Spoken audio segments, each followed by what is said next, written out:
Morning guys, this is your old boy Johnny here, and today's video I wanted to try to get back to basics a little bit. I know I give away a lot of marketing knowledge here, and I can sometimes get a little heavy on the jargon with the CRMs, SEOs, CTR, and whatnot.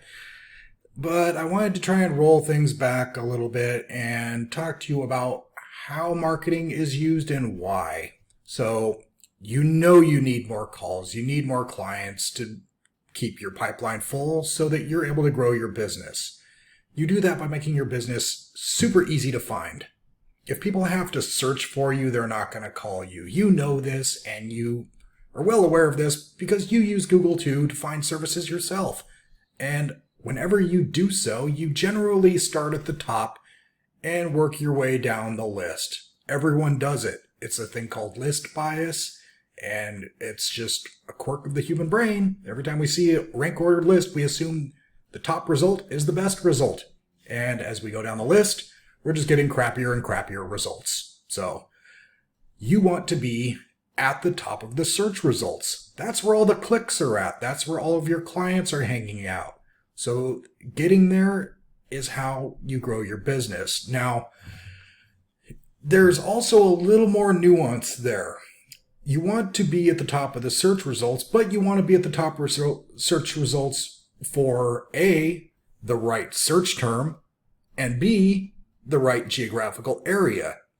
So if you're looking at your Google Maps, I could run a heat map for you, and it'll tell you how you're ranking across a large area.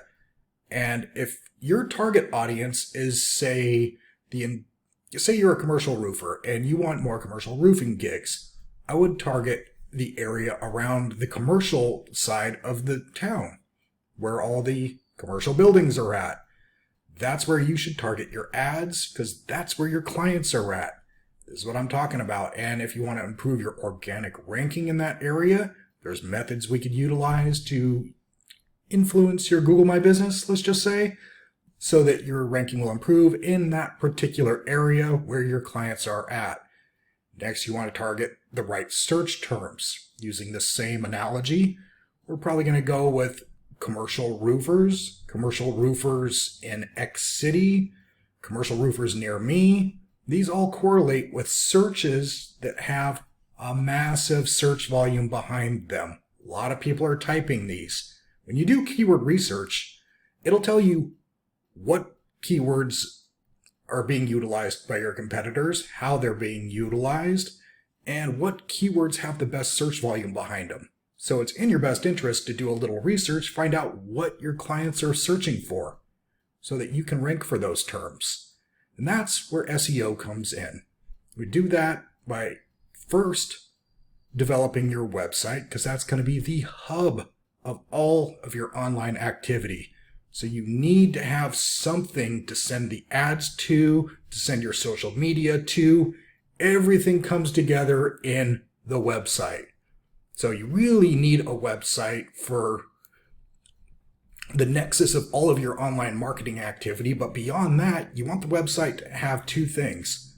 Good user experience. You want people to actually go to your website, look at it, and be like, damn, these guys look good. They look reputable. They have a good reputation. I can see their reviews. I can see what they do, who they are. I feel comfortable with them. I like their backstory. I like their mission statement. The staff all looks very clean and professional. The trucks look good. All that should be on display. A website should definitely target user experience first. Second is when you start working SEO into it. We do this with technical SEO, which is basically just the on-page stuff on the website itself. Not too difficult to grasp. So what we do with this is just make sure that your header tags are dialed in. You know, the big header at the top of the website. Make sure you're discussing the right terms. Again, keyword research. So you want to make sure that you're ranking for the right search terms by working those search terms into your content. Particularly in the header tags, the main big blocks of text. Most people, they'll skim a website. They'll read the header tags, maybe skim real quick the paragraph of information right there, but for the most part, a lot of the text is going to be for the bots. So you definitely want to weave the right keywords into your text so that you can get credit for those keywords, because the more often you use a term, the more Google sees that you're talking about that, and that makes you the authority. So if I say commercial roofing 12 times on my landing page, and it's worked into my header tag, it's worked into the meta tag on the little description in the search results, and the title tag for that little description box in the search results, I'm going to be coming up for commercial roofing when people search commercial roofing, because it's an exact keyword match for my title tag, my meta tag, my H1 tags. I got it so weaved into so many places in the content, Google can't not show me. That's how you work your on page a little bit. There's more to it, and there's more nuance and detail, but that's the high level overview. So we want good keyword research worked into the content. We want the technical aspects of it dialed in good, and we want a good user experience, really. That's the core of a website. And if you're in a boat where you're just starting out and you can't really afford a kick-ass website right from the start, maybe start with just a one-page website.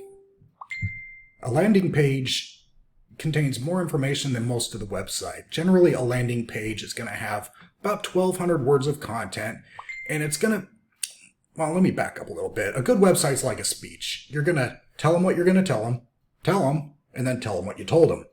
So the landing page is where you tell them what you're going to tell them. So you want to touch on your mission statement. You want to touch on all the different key players in your industry, in your business, so that you can give people an idea of who you are. Maybe have a mission statement, and then touch on your services, just like 3 or 4 sentences and an image in little boxes. And then later, as we build onto the website, you can add click here to learn more and build out those service pages. So say, let's stick with roofing. Say you have your roofing landing page and you do commercial, residential, etc. So you'd have a commercial box, a residential box, and then later we could build an entire page talking about commercial, an entire page talking about residential, and we can just tack that on and link it right there. So there's room for growth, which is exactly what Google wants to see. They love content creators. If you're constantly adding to your website, it shows you're actively engaged and you're producing and you are an authoritative source. So you want to keep adding to your website. So it's not actually a bad thing to start with a one-page web build that just covers the landing page, has all that information that we could then add to. That's part of a good SEO strategy. In fact, the core pillar of SEO is content.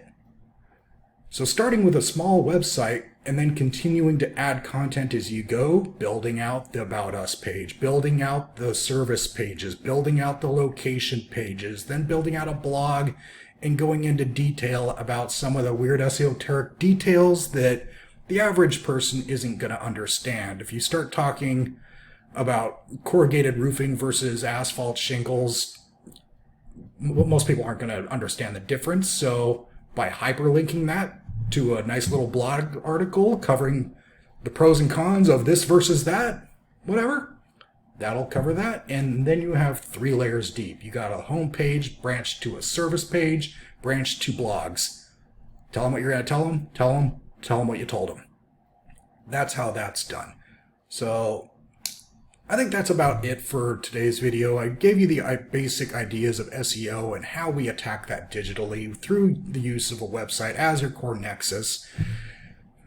Moving on, maybe I'll discuss in greater detail different SEO strategies for moving the needle on the website or different ad strategies to route traffic to the website. So either way, let me know which way you want me to go in the comments section, and I'll crank out the next video and have that out shortly. So hope you enjoy this content. If you like it, don't forget to hit the like and subscribe. And if you have any questions, as always, drop them below in the comments. See you next time.